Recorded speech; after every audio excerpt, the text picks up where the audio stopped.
اعوذ باللہ من الشیطان الرجیم، بسم اللہ الرحمن الرحیم۔ سورۃ الملک آیت 8۔ تکاد تمیز من الغیظ کلما القی فیہا فوج سألہم خزنتها الم یاتکم نذیر۔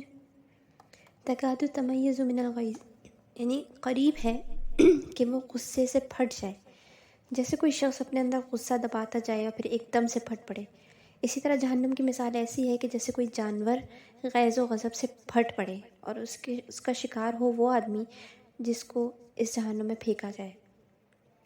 کلما القی فیہا فوج، جب بھی ڈالی جائے گی اس میں کوئی جماعت، یعنی اس کو جہنم کا ورڈکٹ سنا دیا جائے گا اور اس جہنم میں پھینک دی جائے گی۔